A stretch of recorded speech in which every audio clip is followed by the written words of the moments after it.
성조증 치료를 통해 실제적으로 얻게 되는 키 이득은 어느 정도가 될까요? 기존에 말씀드린 손실분만큼인 여하 12, 남하 20cm가 더 크게 되는 것일까요?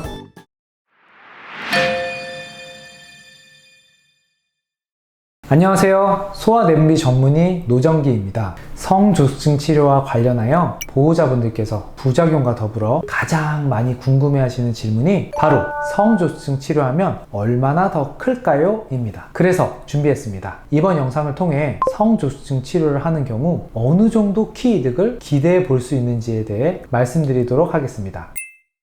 먼저 지난 영상에서 성조숙증으로 확진된 아이가 치료받지 않을 경우 본인이 클 수 있었던 것에 비해 발생하는 최종 키의 손실은 여하와 남하 각각 12, 20cm 전후라고 말씀드렸습니다. 그렇다면 성조숙증 치료를 한다면 기존에 말씀드린 손실분만큼인 여하 12, 남하 20cm가 더 크게 되는 것일까요? 아쉽게도 치료를 통해 이 정도의 키 이득을 볼 수는 없습니다.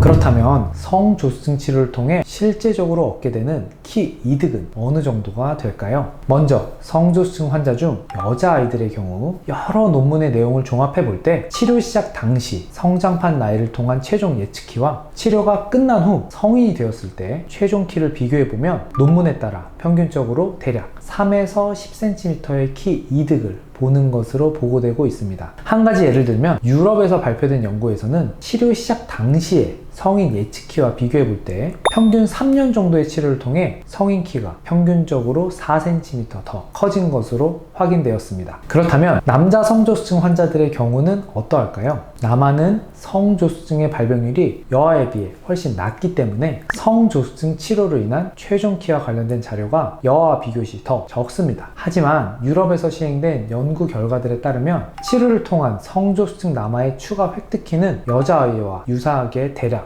6cm이고 국내 연구 결과도 약 2년 6개월에서 3년간의 치료를 통해 3에서 4cm의 실제적인 키 이득이 있었다고 보고하였습니다. 결론적으로 2, 3년의 성조증 치료를 통해 남녀 모두 평균적으로 3에서 4cm 이상의 키 이득을 예상해 볼 수 있다라고 정리할 수 있겠습니다. 물론 개인에 따라 이보다 더 클 수도 덜 클 수도 있으므로 일단 치료 시작 전 목표를 3cm 이상 더 커지는 것으로 설정해 놓고 중간 평가를 통해 지속적으로 치료가 잘 되고 있는지, 즉 성장판 나이는 억제가 잘 되면서 키는 잘 크는지 여부를 확인하며 동시에 생활 습관 개선도 함께 진행하는 것이 매우 중요하겠습니다.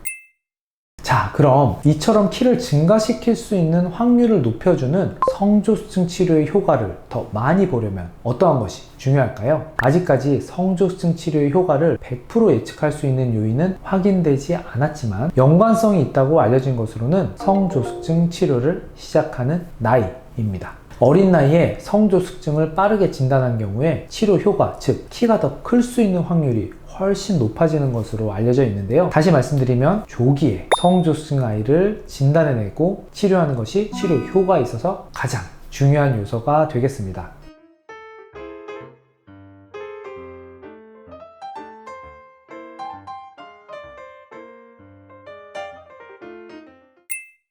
이번 영상을 통해 성조증 치료를 통해 얼마나 더 클 수 있는지, 그리고 치료 효과와 관련된 요인에는 어떠한 것이 있는지 알아보았습니다. 오늘 내용을 한 줄로 정리하면 적절한 치료 기간을 채운다는 가정하에 성조증 치료를 통해 3cm 이상의 성인 키의 이득을 예상해 볼 수 있고 조기에 빠르게 발견하여 치료할수록 더 큰 효과를 볼 수 있다입니다. 아이가 성조증 치료의 진단 기준에 맞는 경우 치료가 잘 될 거라는 긍정적인 마인드로 건강한 생활 습관을 가져가며 치료받는 것 또한 제가 항상 강조하는 매우 중요한 요인임을 말씀드리며 영상 마치도록 하겠습니다. 지금까지 영상 시청하시느라 고생 많으셨고요. 다음 영상에서 뵐게요. 시청해주셔서 감사합니다.